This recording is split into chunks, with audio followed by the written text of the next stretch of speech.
رب شرح لی صدری ویسر لی امری واحلل عقدۃ من لسانی یفقهوا قولی رب زدنی علما اللہم فقہنا فی الدین اللہم بارک لنا فی اوقاتنا اللہم اخلصنا لوجہک الکریم یا رب لک الحمد کما ینبغی لجلال وجہک ولعظیم سلطانک اللہم صل علی محمد صلی اللہ علیہ وسلم وعلی آل محمد صلی اللہ علیہ وسلم۔ الحمد للہ رب العالمین وبہ نستعین۔ تمام قسم کی تعریفات اللہ رب العالمین کی ذات کے لیے ہیں، جس نے ہمیں پیدا فرمایا، ہمیں ہمارا مقصد سمجھایا، اور بعض ایسی چیزوں میں کہ جو ہمیں بڑی پسند تھیں ہماری اصلاح فرما دی۔ اس نے ہمیں صحیح رخ عطا کیا، ہمیں صحیح ڈائریکشن عطا کی۔ اگر اللہ کا فضل نہ ہو تو ہم سب بھٹکے ہوئے ہیں۔ وہی ہے کہ جس نے اپنے فضل اور اپنی رحمت سے نبی کریم صلی اللہ علیہ وسلم کو ہماری طرف پیغمبر بنا کر بھیجا، اور ہمیں ان کے ذریعے ایسی تعلیمات سکھائیں کہ اس سے ہم اپنی دنیا اور آخرت دونوں سنوار سکتے ہیں۔ پاک ہے وہ رب جو بنا بتائے ہماری ہر ضرورت کو جانتا ہے، ہماری ہر بات کو سمجھتا ہے، اور ہمارے ہر سوال کا صحیح جواب دینا جانتا ہے۔ ہر وہ شخص جس کے پاس کوئی عہدہ ہو، وہ ہر کسی کے لیے اویلیبل نہیں ہوتا، حتیٰ کہ بہت سے لوگوں کو وہ بہت سی خیر دے سکتا ہے، اس کے باوجود چونکہ وہ انسان ہے وہ بے بس ہے۔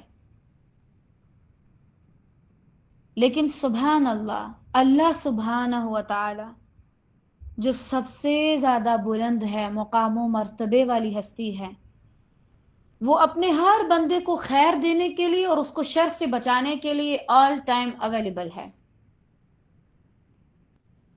پھر بے وقوف ہے وہ شخص جو اس ہستی کو چھوڑ کر ان کی طرف بھاگے جو خود بہت زیادہ بے بس ہیں، اور عقل مند ہے وہ شخص جو اس ہستی کے پاس جائے جو ہر وقت اس کے لیے مہیا ہے۔ الحمدللہ رب العالمین۔ اللہ ہی کا فضل ہے کہ ہم اس کا کلام پڑھ رہے ہیں۔ آج میں کسی چیز میں غور و فکر کر رہی تھی، اور مجھے اس بات کو سوچ سوچ کے رونا آ رہا تھا کہ یا اللہ میری زندگی بڑی کم پڑ جائے گی قرآن اور حدیث سے وہ گہرے موتی چننے میں جو آپ نے اس میں ہمیں دیے ہیں۔ ایک لفظ سے، نبی کریم صلی اللہ علیہ وسلم کے ایک عمل سے، صحابہ اکرام رضی اللہ تعالی عنہم کے ایک عام سے رویے سے آپ کو اتنا کچھ سیکھنے کو ملتا ہے کہ واللہ اگر میں بیٹھ بھی جاؤں اس سارے کام کو کرنے کے لیے، میں تب بھی عاجز ہوں کہ میں اسے پورا کر سکوں۔ اور اب آ کے واقعی میں محسوس ہوتا ہے کہ ہم عاجز ہیں، عاجز کر دینے والی ہیں یہ چیزیں۔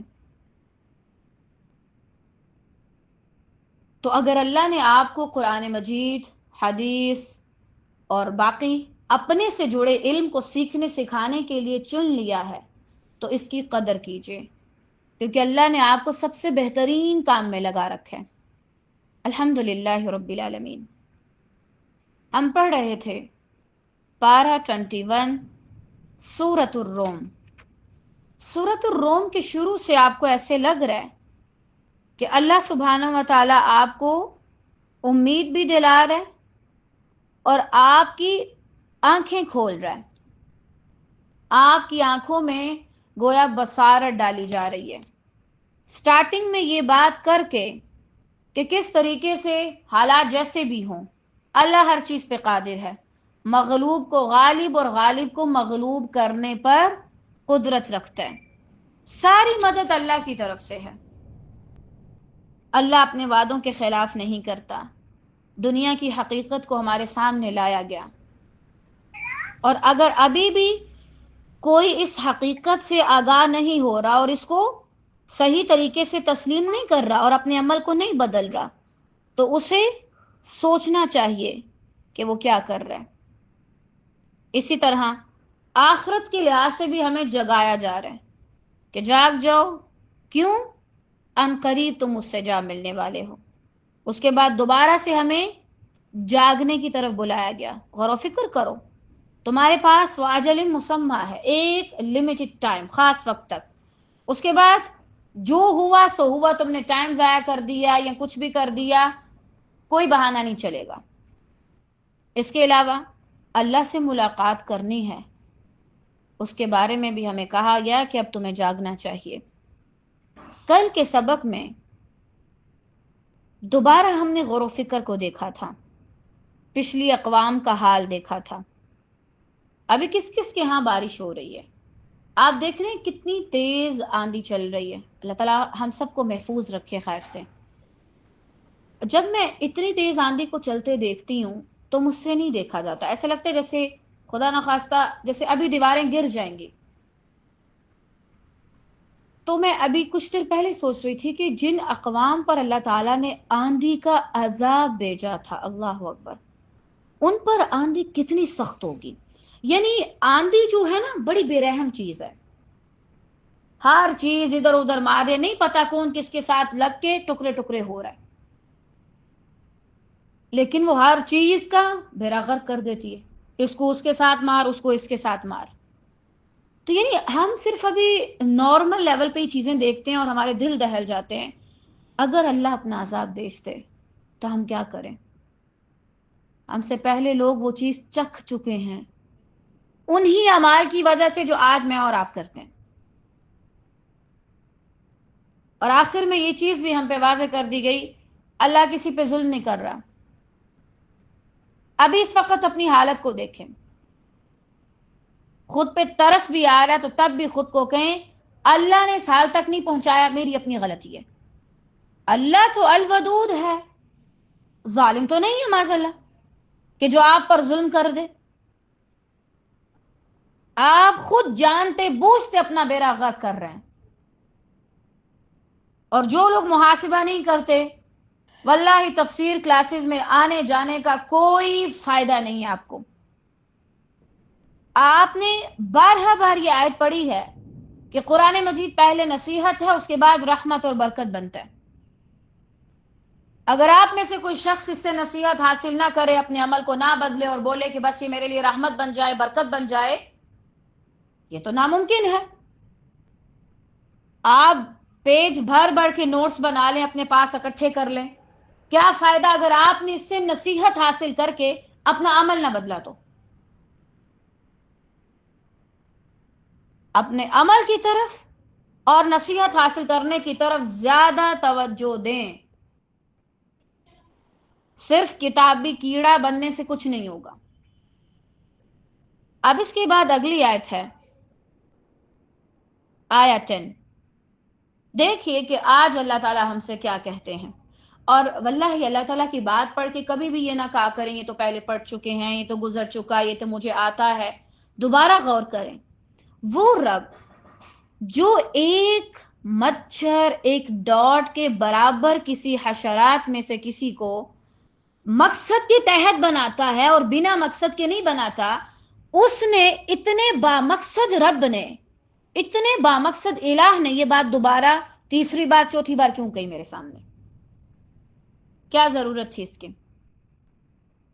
جب آپ یہ سوچنا شروع کریں گے تو پھر اللہ تعالیٰ آپ کو اگلے درجات تک، اگلے لیول تک لیتے جائیں گے انشاءاللہ۔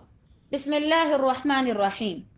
ثم كان عاقبة الذين أساءوا السوء أن كذبوا بآيات الله وكانوا بها يستهزئون۔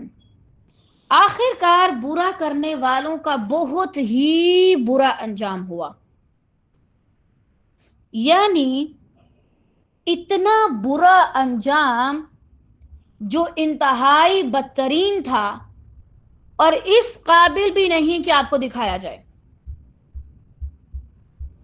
کچھ نہ چھوڑا ان کا۔ یہ کیوں تھا؟ کیونکہ انہوں نے خود غلط کام کیے۔ اللہ نے تو نہیں کہا کہ میں کسی کو بھی پیدا کروں اور اس کو مار دوں۔ دیکھیں، ہر انسان، ہر ہستی کی بہت ساری باتوں سے آپ اس کا اندازہ لگا سکتے ہیں، ٹھیک ہے نا؟ اگر آپ ہسٹری پڑھیں، حتیٰ کہ پرانی جو کتابیں ہیں اسے بھی آپ پڑھ لیں، آپ کہیں نہیں دیکھیں گے کہ اچھا اللہ نے کوئی مخلوق اسی نیت سے پیدا کی ہو کہ میں اس کو مار دوں، اسی وجہ سے پیدا کی ہو۔ اگر اللہ تعالیٰ کو معاذ اللہ یہ چیز بڑی پسند ہوتی نا کہ وہ لوگوں کو جہنم میں ڈالے، تو وہ ایسے بندے بھی بنا سکتا ہے جن کو ڈائریکٹ جہنم میں ڈال دے۔ اٹس مین کہ وہ رب بڑا انصاف پسند ہے، عادل ہے، وہ کسی پہ ظلم نہیں کرتا۔ اسی لیے اس نے اختیار دیا اور کہا کہ جیسے کام کرو گے ویسی جگہ پہ تمہیں بھیج دوں گا۔ تو ان لوگوں نے جن کا انجام بہت ہی برا ہوا، وہ کس وجہ سے تھا؟ ان کے اپنے کرتوتوں کے باعث۔ اور نہ صرف یہ کہ جو پچھلی اقوام گزر چکی ہیں، تو بہرحال ان لوگوں کے اپنے اعمال ہی ایسے ہیں کہ جس کی وجہ سے اللہ سبحانہ و تعالی ان لوگوں کو سزا دیتا ہے۔ ورنہ اللہ تعالیٰ ایسا نہیں ہے کہ وہ کسی انسان کو محض اس لیے پیدا کرے کہ میں نے اسے جہنم میں ڈالنا ہے۔ یہ انسان کے اپنے اعمال ہیں جس کی وجہ سے اسے یہ سزا ملے گی۔ اور آپ دیکھیں، نہ صرف یہ کہ جو پرانی اقوام پر عذاب آئے، صرف وہی اس قابل نہیں ہے کہ بھائی ان کا بہت برا حال ہوا۔ آج کے دور میں کچھ زندہ انسان ایسے ہیں جنہوں نے جب اللہ سبحانہ و تعالیٰ کی نافرمانی کی تو آپ دیکھ سکتے ہیں کہ ان کا کیسا انجام ہوا، کیا حال ہوا ان لوگوں کا۔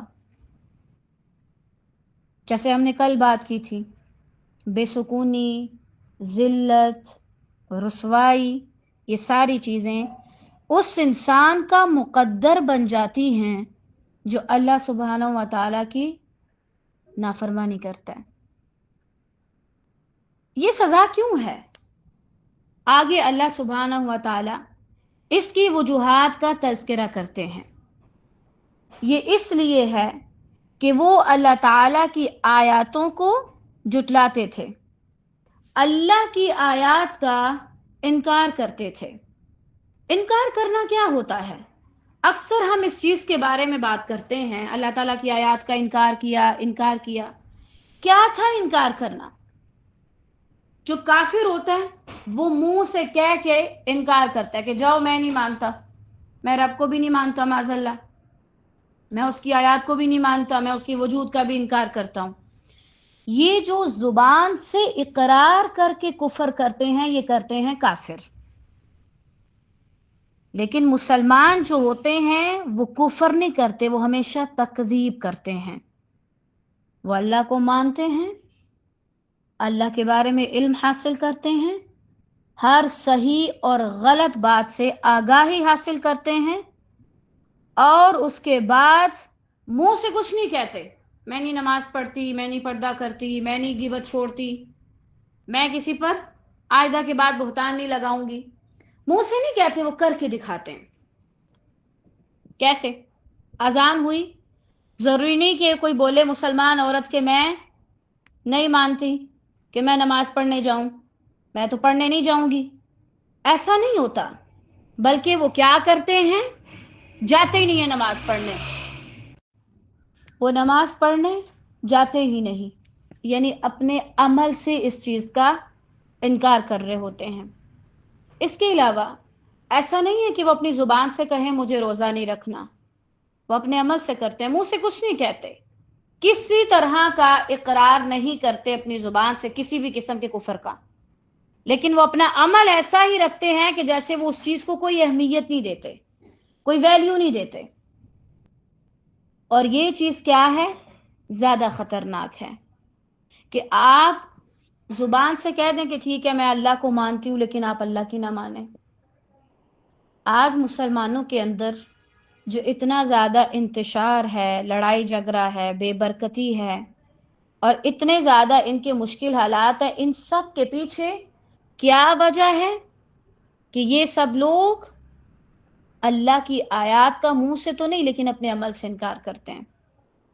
کبھی آپ نے سامنے کسی بیٹھے امام کو، کسی وزیر اعظم کو، کسی بڑے وزیر مشیر کو کہتے سنا ہے کہ ہم اللہ کی یہ بات نہیں مانتے معاذ اللہ؟ وہ کبھی بھی ایسا نہیں کہیں گے، لیکن وہ اپنے عمل سے کر کے بتاتے ہیں. کب؟ جب وہ ایسے احکامات کو لاگو کروانے کی کوشش کرتے ہیں جن کا حکم اللہ نے نہیں دیا، یا جو اللہ تعالیٰ کے احکامات کے خلاف چل رہے ہیں، وہ ان سب چیزوں کا انکار کرتے ہیں. اسی طرح اگر آپ کسی اسلامک یونیورسٹی میں جاتے ہیں تو کیا آپ وہاں جا کر دیکھتے ہیں کہ وہاں کی انتظامیہ اپنے منہ سے کہہ رہی ہو کہ ہم اللہ کو نہیں مانتے، یا اللہ کی بات نہیں مانتے، یا ہم اللہ کے اس حکم کی خلاف ورزی کریں گے؟ قطعا نہیں. وہ یہ نہیں کہتے کہ ہم اللہ کی اس بات کو نہیں مانتے، وہ عملاً اس چیز کو کر کے دکھاتے ہیں. اور یہ زیادہ غلط حرکت ہے کہ آپ جرت کریں ایک ایسے کام کو کرنے کی آپ کو آلریڈی پتا ہے کہ اللہ نے اس کا حکم نہیں دیا، یا ہم اللہ کے حکم کے خلاف چل رہے ہیں. مسلمان جب بھی کریں گے کفر نہیں کریں گے، مسلمان اپنے عمل سے اللہ کی نافرمانی کر کے دکھاتے ہیں. اور یہی وجہ طالبات کہ جب کافروں کو اللہ تعالیٰ پکڑے گا تو وہ انہیں صرف آخرت میں پکڑتا ہے. زیادہ تر کافروں کی آخرت میں پکڑ ہوتی ہے، لیکن جو اللہ کو مان کر اللہ کی نہیں مانتا اس کے ساتھ برا ہوتا ہے. وہ قوم ہوتی ہے زمین میں غرق، دنیا میں بھی آخرت میں بھی. آپ کسی ایسی قوم کے بارے میں بتا دیں جو اللہ کو نہ مانتی ہو اور اس پر عذاب آیا ہو. سب پر کیوں عذاب آیا؟ قوم نوح سے لے کر آخری اقوام تک اللہ کو مانتے تھے، یا بیچ میں شرک کرتے تھے، پوری بات نہیں مانتے تھے، یا نافرمانی کرتے تھے. تو مسلمان یہ خیال مت کریں کہ ہم اللہ کی نافرمانی کر کے کامیاب ہو جائیں گے کیونکہ ہم نے کلمہ پڑھا ہے. اگر ایسا ہے پھر قوم ہود، قوم لوط، قوم صالح یہ ساری بچنی چاہیے. مانتے تو تھے اللہ کو، غلطیاں ہوئیں اور برائیاں تھی بیچ میں. تو یہ آیت ہمیں یہ بتاتی ہے کہ ضروری نہیں کہ آپ صرف اللہ کا انکار کریں تو ہی پکڑے جائیں. اگر آپ اللہ کی باتوں کا انکار کرتے ہیں تو یہ اس سے بڑا جرم ہے. کوئی مسلمان جس کو بتایا جائے کہ گانے سننا حرام ہے تو کیا وہ منہ سے کہے گا نہیں میں تو سنوں گا؟ اپنے عمل سے سن کے دکھائے گا. اسی لیے اپنی باتوں میں تقوی کو ظاہر کرنے کی بجائے اپنے عمل میں تقوی لے کے آئیں، اللہ کا ڈر. کیونکہ آپ بڑے آسانی کے ساتھ اللہ کے احکامات کی نافرمانی تو کر لیتے ہیں، لیکن ان کی سزا آپ نہیں بھگت سکتے. ہمارے اندر اتنی طاقت نہیں ہے. اکثر میں آپ لوگوں سے کہتی ہوں اپنے پاس لکھا کریں میں اللہ کے کس کس حکم کو جھٹلا رہی ہوں،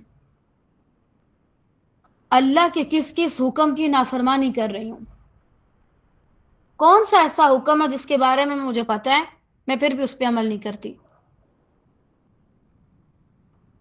آپ کو لگتا ہے کہ ایک مسلمان ہونے کے ناطے ان کذبوا بآیات اللہ، یہ پڑھنے کے بعد کہ اللہ نے انہیں اتنا ان کا برا حال کر دیا کہ تم دیکھ نہیں سکتے کیونکہ وہ اللہ کی آیات کا انکار کرتے تھے، اس کے بعد کیا آپ کو نیند آ سکتی ہے اچھے سے؟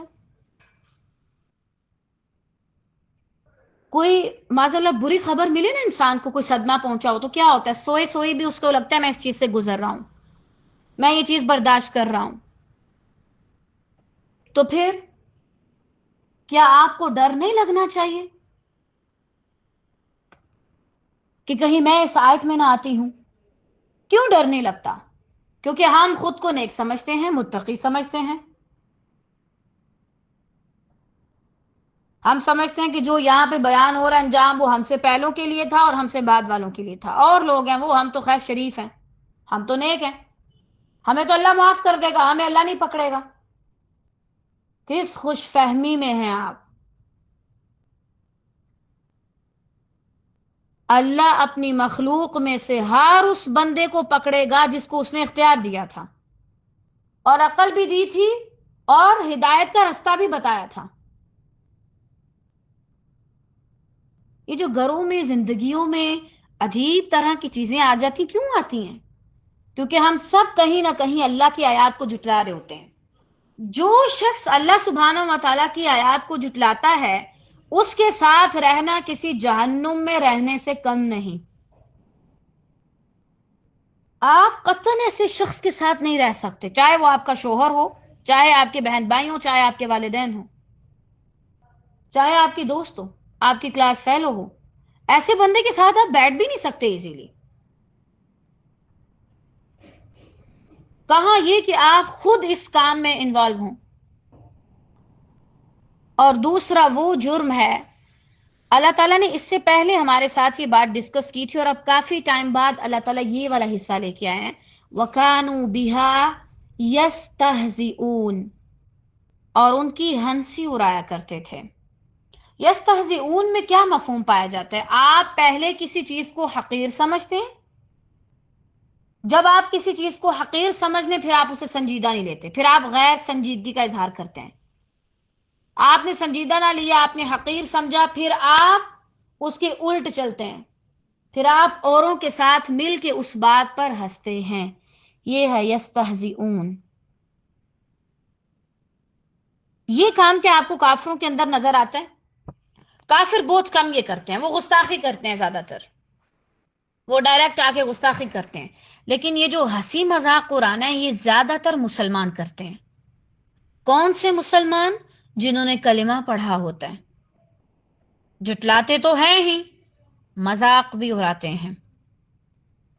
کسی نے داڑھی رکھ لی، اس کا مذاق اڑانا. اچھا، مجھے اس بات کی سمجھ نہیں آتی کہ ہم اللہ کی آیات کا مذاق کیوں اڑائیں، اور ہم کیوں یہ سمجھتے ہیں کہ میں کسی انسان کو ذاتی طور پہ اس کی ذات پہ بات کر رہی ہوں، میں تو اس کے دین پہ، اس کے اخلاق پہ بات کر رہی ہوں. جو اللہ نے حکم دیا ہے اس کا مذاق اڑا رہی ہوں، اور ہم لوگ اسے قطعاً سیریس نہیں لیتے. سب سے پہلے آپ ایک چیز سمجھیں کہ اللہ کی آیت کا کس کو جاتا ہے. ہر وہ چیز جس سے دیکھ کر، سن کر، پڑھ کر آپ کو اللہ یاد آئے، وہ اللہ کی نشانیوں میں سے ہے. اور اللہ کی کسی بھی نشانی کا اگر آپ مذاق اڑائیں گے تو انجام برا ہوگا. کوئی بھی ایسی چیز جو اللہ نے بنائی، جو اللہ سے لنک کرتی ہے، اور آپ اس کا مذاق اڑانے بیٹھ جائیں تو آپ اسی زمرے میں آتے ہیں. اس میں اولاً تو لائیے انسانوں کو. کیا انسان کو دیکھ کر آپ کو اللہ یاد آتا ہے؟ بالکل آتا ہے، کیونکہ اللہ نے اسے بنایا. تو انسان بھی کیا ہوا؟ اللہ کی آیتوں میں سے ایک آیت. آیت یہ نہیں کہ قرآنی آیت، یعنی نشانی ہے، اللہ کی نشانیوں میں سے ایک نشانی ہے. اب کسی بھی انسان کو لے کے اس کی ذات پہ، اس کے جسم پہ، اس کے نقش پہ کوئی بات کرنا، پھر خوب ہنسنا، یہ چھوٹا ہے، یہ پتلا ہے، یہ موٹا ہے، یہ لمبا ہے، یہ فلاں ہے، یہ فلاں ہے. آپ کس کے اوپر بات کر رہے ہیں؟ کس کے اوپر ہنس رہے ہیں؟ اللہ کی بنائی ہوئی چیز پر ہنس رہے ہیں. میں آپ کو دیکھوں اور مجھے آپ کے اندر کوئی ایسی چیز لگے کہ بھئی ہمارے ہاں وہ معروف ہے کہ یہ خوبصورتی میں نہیں آتا، اور خدا نخواستہ میں اس پہ ہنس دوں، تو میں کس پہ ہنس رہی ہوں؟ آپ پہ تو نہیں ہنس رہی، میں اس پہ ہنس رہی ہوں جس نے آپ کو بنایا ہے. معاذ اللہ، اللہ مجھے معاف کرے کوئی ایسی جرت کرے. لیکن افسوس کے ساتھ کہنا پڑتا ہے طالبات، ہم اس چیز کو بالکل سنجیدہ نہیں لیتے. ہو سکتا ہے آپ کی نماز میں سکون نہیں، آپ نماز پڑھنے میں وہ اب دلچسپی محسوس نہیں کر رہے، کیونکہ آپ نے کسی اللہ کی بنائی چیز کو دیکھ کر حقیرانہ طور پہ ہنسا ہو.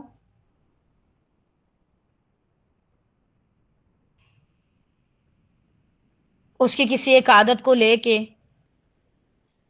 سب کے بیچ میں بیٹھ کے خوب اس کی باتیں کرنا پھر ہنسنا، ایسے لوگوں کے ساتھ مت بیٹھیں۔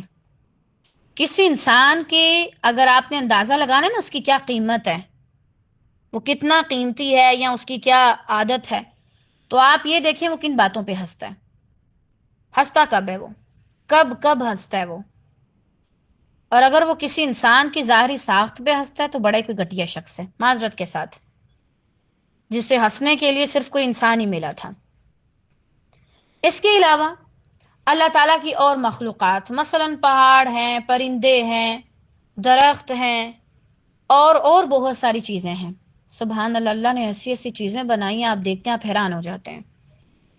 اچھا، کل میرا خیال ہے، ہاں شاید کل ہی، کچھ الگ طرح کے پرندے میں نے اپنی زندگی میں پہلی بار دیکھے، الحمدللہ، اور میں ان کو دیکھتی جاتی تھی اور میں کہتی جاتی تھی یا اللہ یہ کیوں بنایا؟ اور کچھ ان میں سے ایسے تھے کہ ان کو دیکھ کے عجیب سا ڈر لگتا تھا، یا مطلب عجیب سا انسان محسوس کرتا ہے، کیونکہ ظاہری بات ہے جب آپ کوئی نئی چیز دیکھتے ہیں۔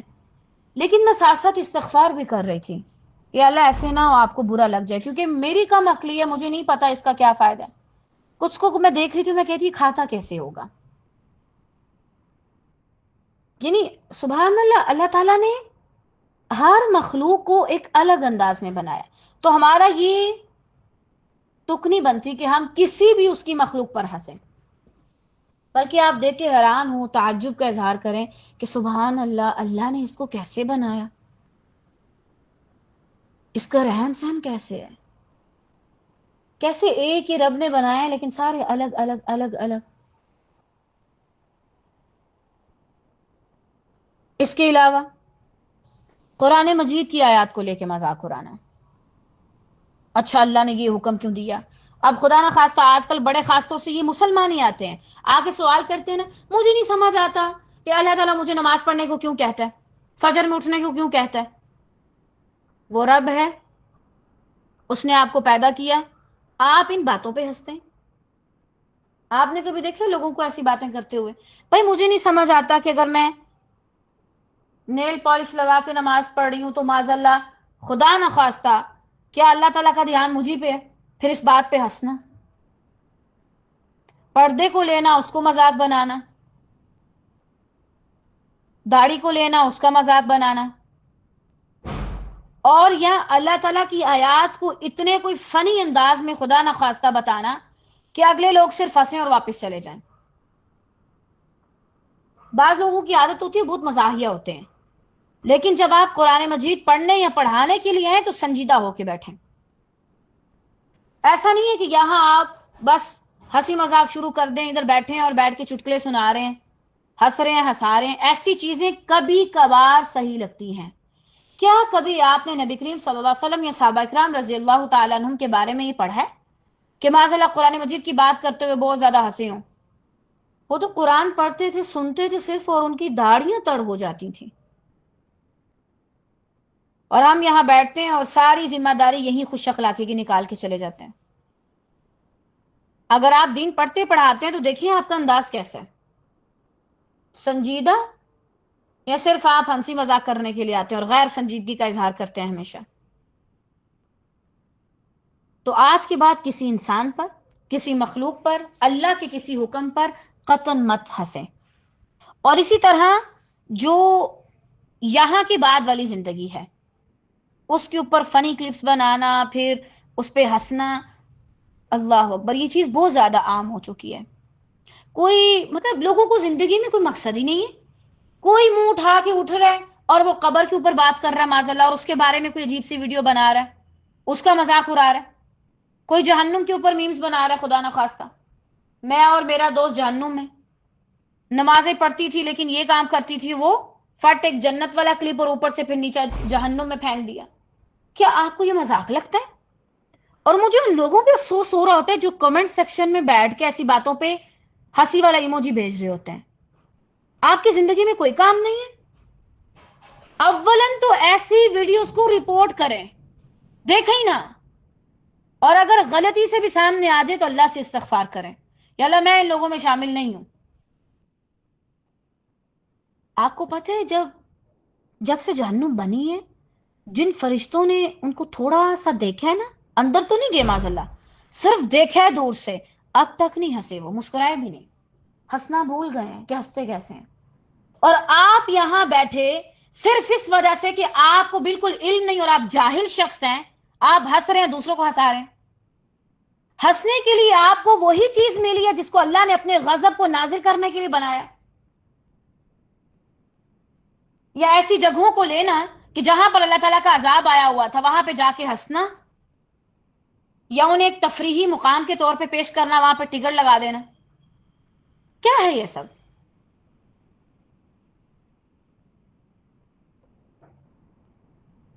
کہ آپ کو نہیں لگتا اگر کوئی ایسا سلوک کرے اللہ کی آیات کے ساتھ تو اس کا منہ توڑ جواب بنتا ہے؟ اگر آپ کسی کے ساتھ کوئی بات کریں اور وہ آگے سے آپ کے ساتھ ہنسنا شروع کر دے تو آپ کا کیا رویہ ہوگا؟ یا کوئی آپ کی بات پر ہنسنا شروع کر دے، چاہے وہ ہنسنے والی بھی ہو، انسان اچھا محسوس نہیں کرتا. تو اس سے بڑا بدبخت کون ہے کہ جو اللہ سبحانہ و تعالیٰ کی بات پہ ہنستا ہے؟ کوئی زیادہ لمبی نماز پڑھ رہا ہے اس پہ ہنس رہا ہے. اور ان چیزوں میں بھی خیال رکھیں، اگر کوئی زیادہ قرآن پڑھتا ہے، کوئی زیادہ پڑھتا پڑھاتا ہے، کلاسز دیتا ہے، اس پہ بھی مت ہنسیں. یہ تو ہر وقت پڑھتی رہتی ہے، اس نے تو پڑھ پڑھ کے پاگل ہو جانا ہے، اس کو تو زندگی میں اور کوئی کام نہیں. اگر آپ خود کچھ نہیں کر سکتے تو کم از کم دوسروں پر ہنسیں مت. اور طالبات یہ سوال تو اپنے لیے لکھ چھوڑیں، میں کب کب ہنستی ہوں، کن باتوں پہ ہنستی ہوں، کہ ایسی پاگلوں کی طرح جہاں مرضی شروع ہو جاتی ہوں.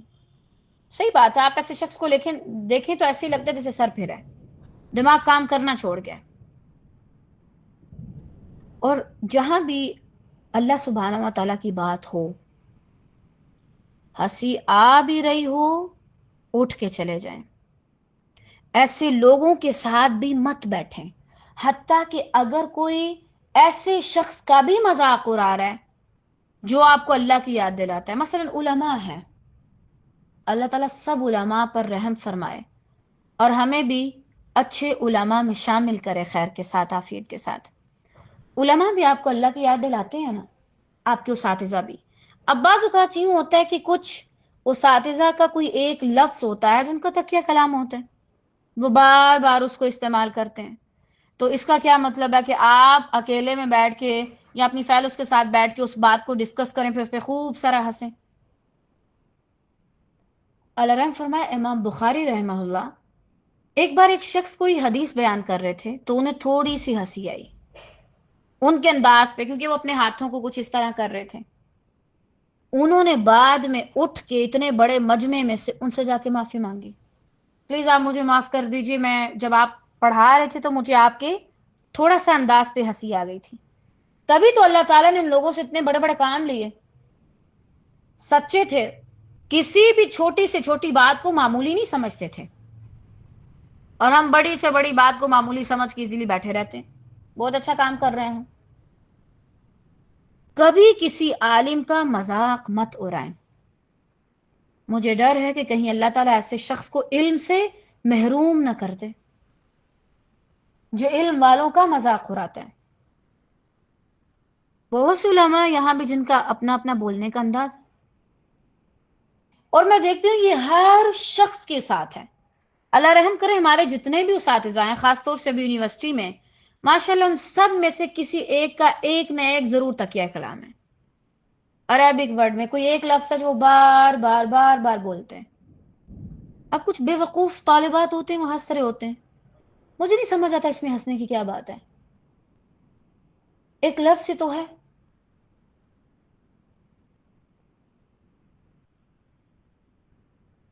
تو خود کو چیک کر لیجئے آپ کتنے پانی میں ہیں.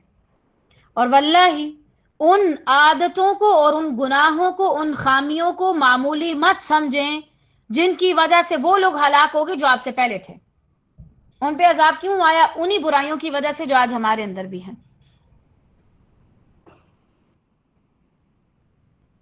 میں برے سے برا کھانا بھی بناؤں نا تو مجھے بالکل اچھا نہیں لگے گا اگر کوئی اس پہ ہنسے. اللہ نے تو احسن تقویم میں ہر چیز کو پیدا کیا، کیا اسے یہ بات اچھی لگے گی کہ آپ اس پہ ہنسیں؟ اس نے ہر شخص کو الگ الگ انداز دیا ہے، بولنے کا، بات کرنے کا، سمجھانے کا، سیکھنے کا۔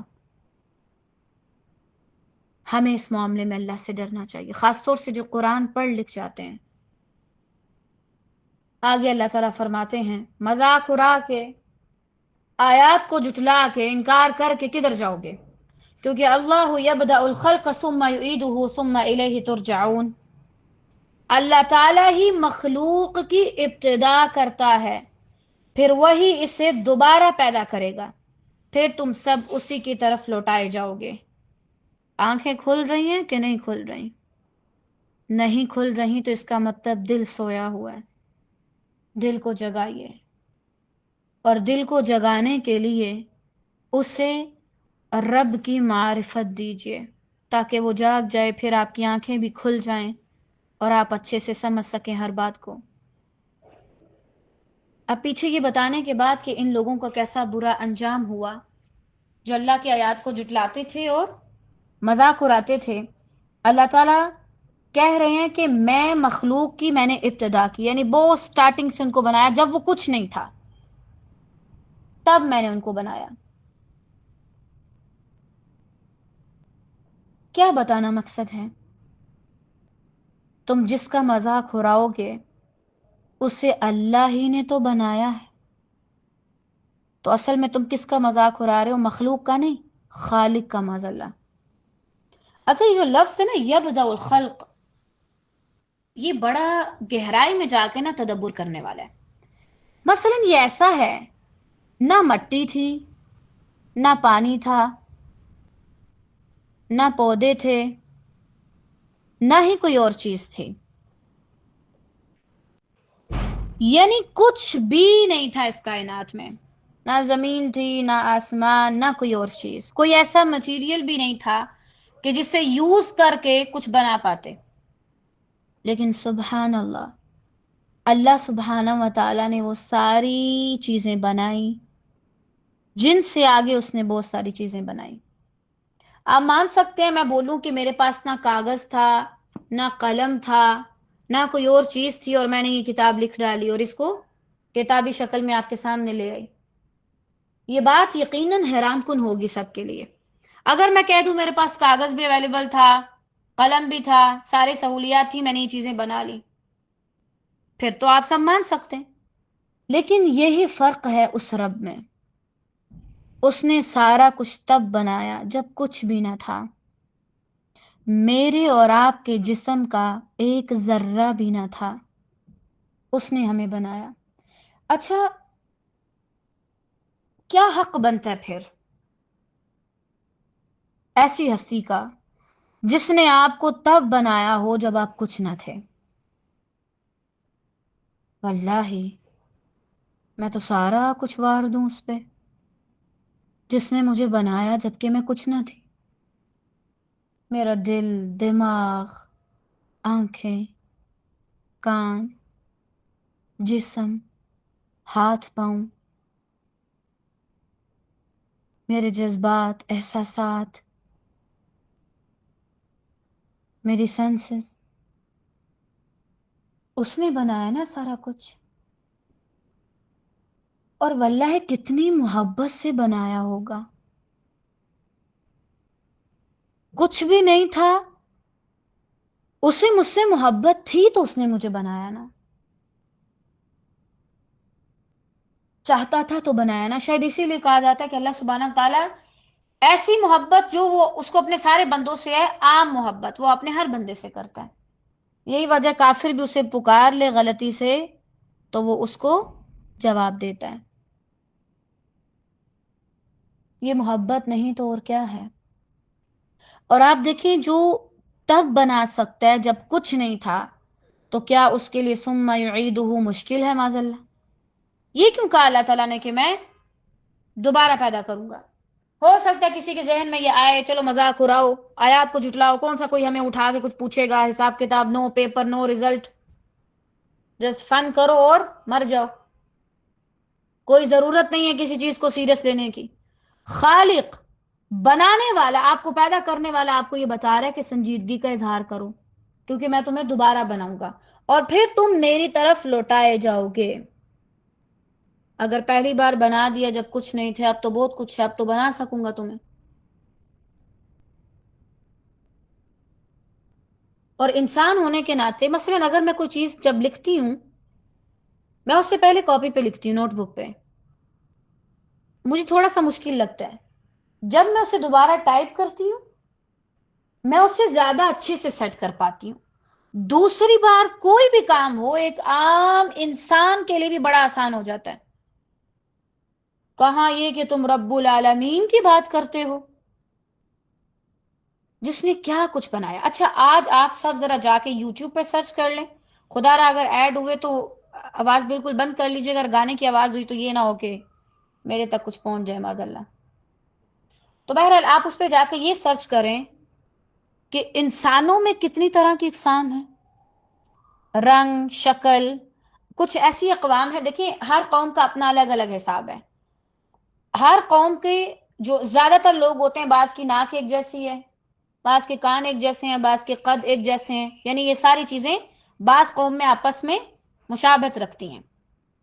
پھر آپ دیکھیں اللہ نے پرندے کون کون سے پیدا کیے، پھر آپ ان پرندوں کی آوازیں چیک کریں، پھر آپ سرچ کریں اللہ تعالیٰ نے جانور کون کون سے پیدا کیے، پھر آپ سرچ کریں ان کی آوازیں کیسی ہیں، آپ حیران رہ جائیں گے، حیران رہ جائیں گے۔ پھر آپ پودوں کے بارے میں سرچ کریں، درختوں کے بارے میں، اگر آپ کے گھر کے ارد گرد لگے ہیں، چھت پہ لگے ہیں، کہیں بھی تھوڑے سے بھی لگے ہیں، آپ ان کو پکڑیں، ان کو اپنے ہاتھ سے ٹچ کریں، پھر آپ دیکھیں اس میں کتنا فرق ہے، اس میں کتنا فرق ہے، اس کی شیپ کیسی ہے، یعنی ملتے جلتے ہیں لیکن سیم نہیں ہے۔ ملتے جلتے تو ہیں لیکن بالکل سیم نہیں ہے، ایک جیسے نہیں ہیں، صرف مشابہت ہے۔ اور سبحان اللہ، وہ رب واقعی تعریف کے قابل ہے، اتنی عظمت۔ پھر آگے سے پہاڑوں کو الگ الگ شیپ دینا، رنگ دینا، درختوں میں یہ طے کرنا کس کو کتنا قد دینا ہے، کس کو کتنی جسامت دینی ہے۔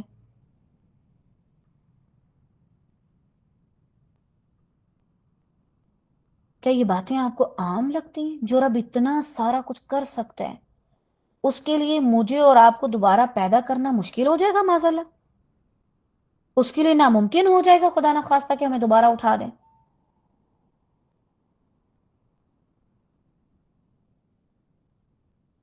اسی لیے کہتے ہیں غور و فکر کریں، دیکھیں ارد گرد چیزوں کو۔ آج کوشش کریں جہاں پر آپ یہ چیزیں سرچ کریں وہاں پر مغرب کے ٹائم چھت پہ جائیں، ایسے لگتا ہے جیسے کوئی نا ایک چادر کو لے کے آہستہ آہستہ آ رہا ہوتا ہے۔ اچھا میں نے یہ چیز پچھلے دنوں نوٹ کی کہ ایک طرف سے پوری رات تھی، یعنی بہت اندھیرا تھا، اور ایک طرف ابھی تھوڑی تھوڑی روشنی تھی، اور وہاں سے پھر مجھے ایسے محسوس ہو رہا تھا کہ جیسے کوئی آہستہ آہستہ چادر کو لے کے جاتا ہے، پھر پورے آسمان پہ بچھاتا ہے۔ سبحان اللہ، یعنی ایک دم سے ہر طرف اندھیرا نہیں ہو جاتا، ایک سائڈ پہ زیادہ تھا، ایک سائڈ پہ کم تھا۔ اس کی ہر چیز میں اتنی خوبصورتی اور اتنی اچھی مینجمنٹ، اللہ اکبر۔ آپ نے کبھی دیکھا ہی نہیں کہ اس نے چیزیں کیسے کیسے بنائی ہیں، کس خوبصورتی سے، کس ادا سے، اور ان کی آگے سے پھر ادائیں کیسی کیسی ہیں۔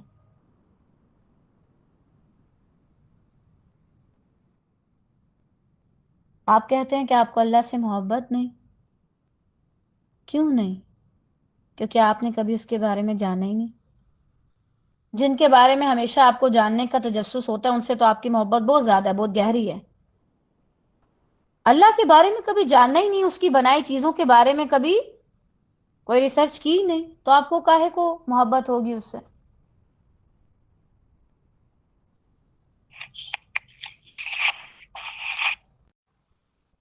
تو اگر آپ چاہتے ہیں کہ آپ کو اللہ سے محبت ہو جائے تو اس کی بنائی چیزوں میں غور و فکر کریں. انشاءاللہ اللہ تعالیٰ آپ کو بہت کچھ سکھائے گا، اور آپ کا اللہ تعالیٰ پہ یقین بڑھے گا، آپ کے گناہ کم ہو جائیں گے اور آہستہ آہستہ بالکل ختم ہو جائیں گے. اس کی مخلوقات کا اتنا روب ہے کہ آپ اگر اسی میں غور و فکر کر لیں تو آپ کی جرت نہیں ہوگی کہ میں ان کے بنانے والے کی نافرمانی کروں. تو بہرحال اللہ کی نافرمانی کر کے میں اور آپ کہیں نہیں بھاگ سکتے، آنا تو اسی کے پاس ہے. ترجعون، اسی کے پاس لوٹایا جانا ہے. رومی غالب آ جائیں یا فارس والے، مسلمان آ جائیں یا کافر آ جائیں، تم جیت جاؤ یا ہار جاؤ، زیادہ عمر پاؤ یا کم عمر پاؤ، تمہارے پاس زیادہ قوت ہے کم قوت ہے، کوئی میٹر نہیں کرتا، کوئی اہمیت نہیں ہے اس بات کی. کیوں؟ ثم الیہ ترجعون، تم سب کو لوٹ کر میرے پاس آنا ہے. اچھا طالبات، جب آپ یہ آیت کا حصہ پڑھتے ہیں، یعنی اللہ تعالیٰ مجھے دوبارہ بنائے گا، پھر مجھے اس کے پاس جانا ہے، تو آپ کیسا فیل کرتے ہیں؟ یا کبھی آپ نے الگ بیٹھ کے اس چیز کو محسوس ہی نہیں کیا، سوچا ہی نہیں ہے؟ کیا آپ کو یقین ہے کہ اللہ تعالیٰ آپ کو دوبارہ اٹھائے گا؟ یعنی ایک دن چاہتے ہوئے یا نہ چاہتے ہوئے آپ کو اللہ کے پاس جانا ہے، سامنے کھڑے ہونا ہے، سامنے. امیجن کیجئے آپ کھڑے اور آپ کے سامنے ایک بڑا سا پہاڑ کھڑا ہے اور وہ حرکت کرنے لگ جائے، کیا حالت ہوگی آپ کی؟ یا اس میں سے آواز آنے لگے، تھوڑی دیر کے لیے امیجن کریں، لے کے جائیں خود کو ادھر، اپنی امیجنیشن اس لحاظ سے تیز کریں، لے کے جائیں خود کو ایک بڑے سے پہاڑ کے سامنے، پھر آپ محسوس کریں وہ آپ کی طرف چلتا ہوا آ رہا ہے یا وہ آپ سے بات کر رہا ہے. آپ کیسا محسوس کریں گے؟ کیا روب ہوگا؟ آپ کیا ادھر جم نہیں جائیں گے؟ آپ کی زبان آپ کا ساتھ دے گی؟ نہیں دے گی. آپ کے قدم چلنے لگیں گے؟ نہیں چلیں گے. پھر ذرا سوچیں، وہ رب جو اکبر الاکبر ہے، ہر وہ چیز جو بڑی ہے اس سے بڑی ہستی ہے، وہ بلند ہے، وہ آپ کے سامنے ہے اور آپ سے پوچھ رہی ہے. آپ کیا کہیں گے؟ اللہ اکبر.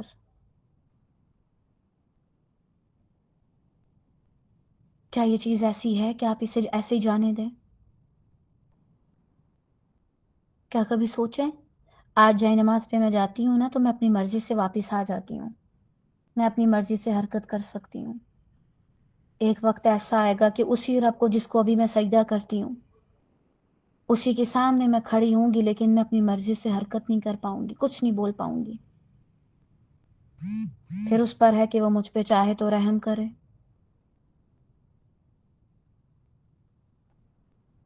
لیکن وہ رحم ہی کر دے. خیر سے وہ رحم کر سکتا ہے. حشر کے میدان میں جج خود اللہ سبحانہ و تعالی ہوں گے،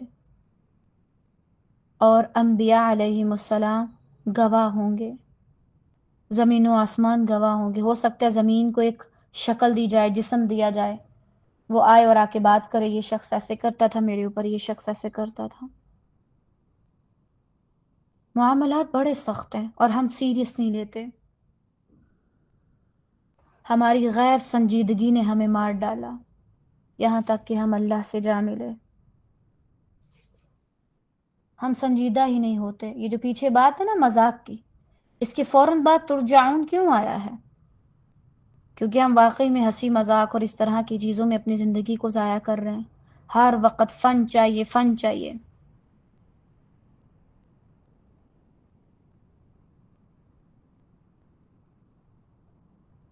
لیکن مت بھولو اس فن میں بھی کہ تمہیں کسی کے پاس جانا ہے، اسے جواب دینا ہے. تم وہاں گونگے بہرے نہیں بن سکتے. یہ جو آپ کے دائیں بائیں بیٹھے ہیں، اللہ ان دونوں پہ رحم کرے اور ہم پہ بھی رحم کرے. خیر سے کرامن کاتبین مسلسل لکھ رہے ہیں. کل کوئی آپ کے سامنے بھی آئیں گے، پھر آپ کیا کہیں گے؟ جھوٹ بول رہے ہیں، یہ غلط لکھا ہے، انہوں نے غلطی لگ گئی ان کو. واللہ کوئی غلطی نہیں کرتے، صاف صاف لکھ چھوڑتے ہیں جو ہم کر رہے ہوتے ہیں. اس کے بعد جو اگلی آیت ہے وہ اس سے بھی زیادہ سخت ہے، اور خاص طور سے اینڈ والے پاروں میں آپ دیکھیں گے کہ ہمیں پڑھانے کے لیے بڑی ہمت چاہیے ہوگی، پڑھنے کے لیے، سننے کے لیے۔ ابھی کل پرسوں بخاری کلاس میں شاید کسی اسٹوڈنٹس کو ہم لوگوں نے ہوم ورک دیا تھا کہ اپنے گناہوں کے بارے میں لکھیں، اللہ ان پہ رحم فرمائے۔ وہ کہہ رہی تھی کہ مجھ سے میرے گناہ لکھے نہیں جا رہے تھے، میں نہیں لکھ پا رہی تھی۔ پتہ تو ہوتے ہیں، انسان نہیں لکھ پاتا۔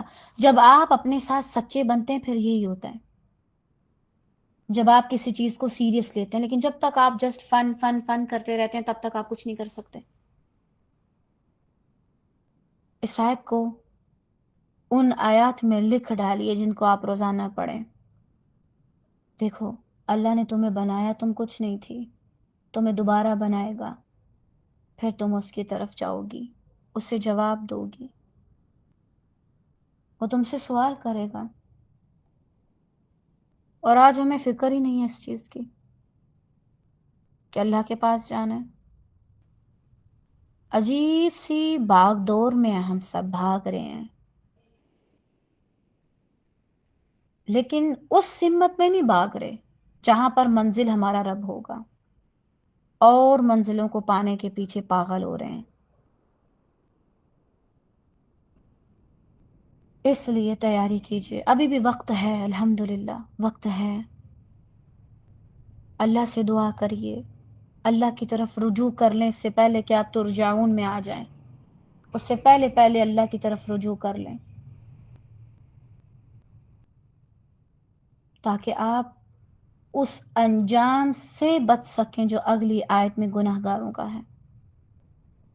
اللہ تعالیٰ سے دعا ہے کہ وہ ہم سب سے راضی ہو جائے، ہم سے اپنے دین کا بہترین کام لے۔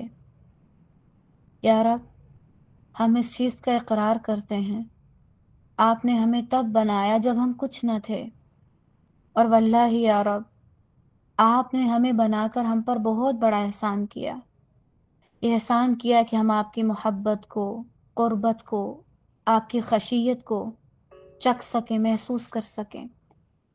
لیکن یا رب، ہمیں اس کے بعد بھی آپ کا ساتھ چاہیے، ہمیں اپنے مقصد کو پورا کرنے کے لیے، نیک بننے کے لیے، اس چیز کو سنجیدہ لینے کے لیے، اس چیز کی فکر کے لیے آپ کے ساتھ کی اور آپ کی رحمت کی ضرورت ہوگی۔